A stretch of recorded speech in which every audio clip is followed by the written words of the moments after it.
महाराष्ट्रात मालेगावात तिथल्या उपमहापौरांनी आपल्या दालनामध्ये टिपू सुलतानचा फोटो लावला.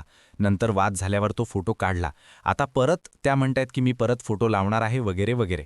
पण हे सगळं महाराष्ट्रात सध्या टिपू सुलतानच्या भोवतीनी वाद होत असताना काँग्रेसचे प्रदेशाध्यक्ष हर्षवर्धन सपकाळ यांनी काही अशी गोष्ट सांगितली जी महाराष्ट्रात आणि जगात कोणाला माहिती नव्हती.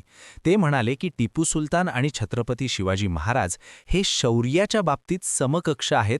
त्यांच्या वाक्याचा आम्ही विपर्यास करत नाही. ते म्हणाले की शौर्याच्या बाबतीत तुम्ही शिवाजी महाराजांची आणि टिपू सुलतानची तुलना करत असाल तर पहिली गोष्ट लक्षात घ्या, टिपू सुलतान इंग्रजांच्या विरुद्ध लढला असेल तर स्वतःचं राज्य वाचवण्यासाठी लढला. या देशातल्या हिंदूंच्यावर, या देशातल्या कुठल्याही इतर धर्मियांच्यावर टिपू सुलतानानं जो अन्याय, जे अत्याचार केलेत त्याला दुसरी कुठलीही तुलना करता येणार नाही. अशा घटना भारतात घडलेल्या नाहीयेत. टिपू सुलतानची जर कुणाबरोबर तुलना करायचीच असेल तर ती फक्त औरंगजेबाबरोबर होऊ शकते. असा टिपू सुलतान होता. आणि तरीही हर्षवर्धन सपकाळांसारखा माणूस सांगतोय की टिपू सुलतान महाराजांशी समकक्ष होते. इथं मी तुम्हाला एक उदाहरण देतो, पुराव्यासकट एक गोष्ट सांगतो आणि त्या गोष्टीनंतर तुम्ही सांगा की टिपू सुलतान किती नालायक आणि किती माणूस होता हे तुम्हाला या व्हिडिओच्या शेवटी समजेल. तर भारतात एक असं गाव आहे. या गावामध्ये कधीही दिवाळी साजरी केली जात नाही. जवळजवळ मागची 241 वर्ष झाली या गावात दिवाळी साजरी होत नाही. कारण काय? तर टिपू सुलतान. टिपू सुलतानच मग काय संबंध आहे इथं? तर याचा संबंध असा आहे की सगळ्यात पहिल्यांदा समजून घ्या की मैसूरमध्ये पहिल्यांदा कृष्णराज वाडियार नावाच्या एका राजाचं राज्य होतं. या कृष्णराज वाडियारचा एक सेनापती होता, त्याचं नाव म्हणजे हैदर अली. आणि या हैदर अलीनं कृष्णराज वाडियारला गादीवरती नावापुरतं बसवलं आणि सगळी सत्ता आपल्या ताब्यात घेतली आणि तोच मैसूरमधून राज्य करायला लागला.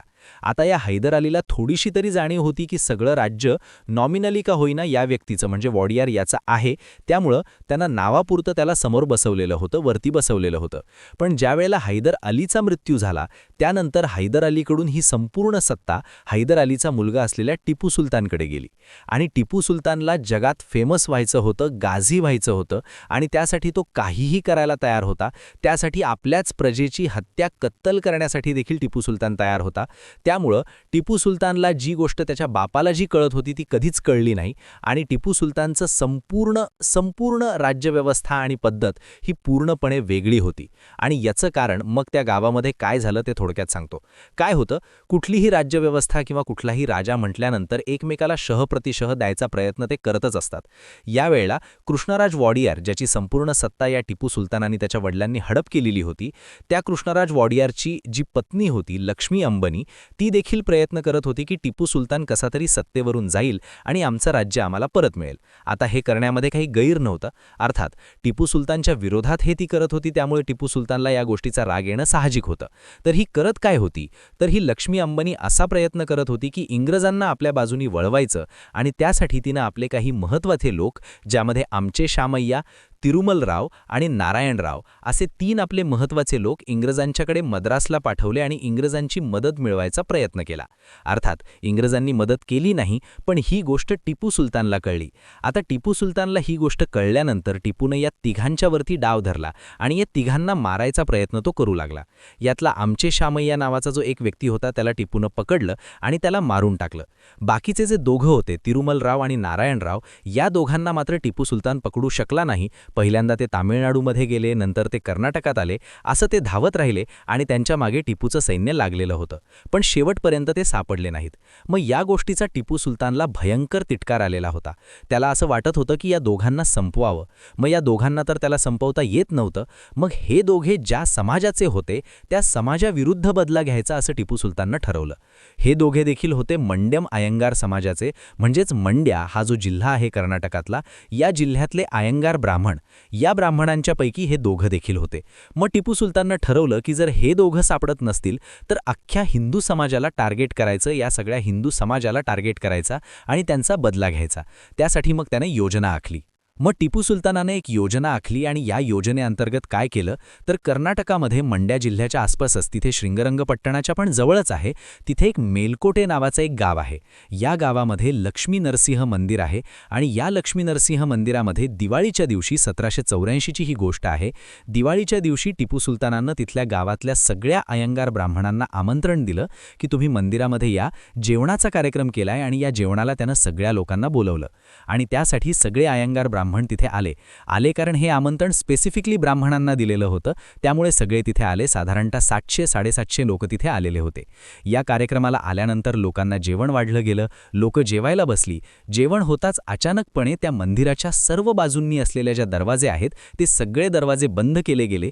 तिथं काही उन्मत्त हत्तींना सोडलं गेलं आणि या हत्तींनी त्या मंदिराच्या आवारात असलेल्या सर्वच्या सर्व लोकांना आपल्या पायाखाली चिरडायला सुरुवात केली.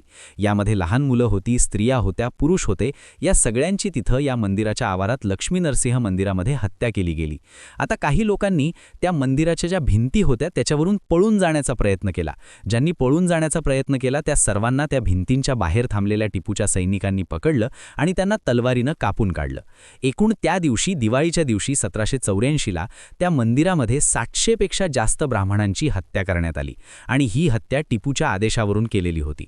कारण टिपूला ते 2 लोक सापडत नव्हते. म्हणजे 2 व्यक्तींविरुद्धचा बदला टिपू सगळ्या समाजाविरुद्ध घेतला. आता टिपू बाकी ठिकाणी अनेक वेळा अशा पद्धतीच्या कत्ली ज्या वेळा केल्या असं नाही की टिपूने एकदाच केलं. हे टिपूने हेच मलबारमध्ये केलं, कूर्गमध्ये केलं, अनेक ठिकाणी केलं. पण प्रत्येक वेळेला तो किमान धर्म बदलायचं काहीतरी ऑप्शन ठेवायचा. यावेळी त्यानं तोही दिला नाही. त्यानं सांगितलं की सरळ मारून संपवून टाका. म्हणजे या लायकीचा, या लेवलचा टिपू सुलतान हा माणूस होता. टिपू सुलतान फक्त कुठल्यातरी मंदिराला त्यानं दान दिलं किंवा कुठल्यातरी मंदिराला त्यानं काहीतरी मदत केली एवढ्यावरून टिपू सुलतानची परीक्षा करून त्याला सेक्युलर ठरवायचा प्रयत्न करणं हा मूर्खपणाचा आहे असं मी अनेकदा म्हणतो. कारण काय आहे, टिपू सुलतान हा भारताचा, महाराष्ट्राचा, कर्नाटकचा कोणाचाच नायक होऊ शकत नाही. भलेही तो इंग्रजांच्या विरुद्ध लढला तर इंग्रजांच्या विरुद्ध जो लढला त्या प्रत्येकानं आपलं राज्य वाचवण्यासाठी तो तिथे लढला आहे. त्यामुळं मराठ्यांनी देखील टिपूच्या पतनासाठी इंग्रजांना मदत केली. कारण मराठ्यांना माहिती होतं की टिपू हा जुलमी आहे, क्रूरकर्म आहे, म्हणून टिपूच्या विरुद्ध मराठे उभे राहिले. अन्यथा मराठ्यांनी नेहमीच या देशीयांना मदत करण्याचा पवित्रा कायम ठेवलेला होता. आता टिपू सुलतान काय होता किंवा टिपू सुलतानची लायकी काय होती जर हे समजलं असेल तर हर्षवर्धन सपकाळ्यांनी एकतर या व्हिडिओला चॅलेंज करावं आणि सांगावं की हा व्हिडिओमध्ये दिलेली मी माहिती खोटी आहे आणि त्यांनी पुरावे सादर करावेत की माहिती दिलेली जी सगळी खोटी आहे म्हणून. अन्यथा त्यांनी महाराष्ट्राची माफी मागावी. कारण तुम्ही महाराष्ट्रात राहणार आहात, महाराष्ट्रात राजकारण करणार आहात. महाराष्ट्रात छत्रपती शिवरायांना तुम्ही टिपू सुलतानबरोबर तुलना करून महाराष्ट्रात पुढच्या किती वर्षांचं राजकारण तुमचं यशस्वी होईल याबद्दल मला शंका आहे. त्यामुळे विचार करा आणि निर्णय घ्या. माफी मागितल्यानं कमीपणा येणार नाही, पण महाराष्ट्राचा जो नायक आहे, महानायक आहे, त्याचा अपमान अजिबात करू नका. या व्हिडिओमध्ये इथेच थांबतोय. पुन्हा भेटूया पुढच्या व्हिडिओमध्ये. तोपर्यंत पाहत रहा. जय हिंद, जय महाराष्ट्र.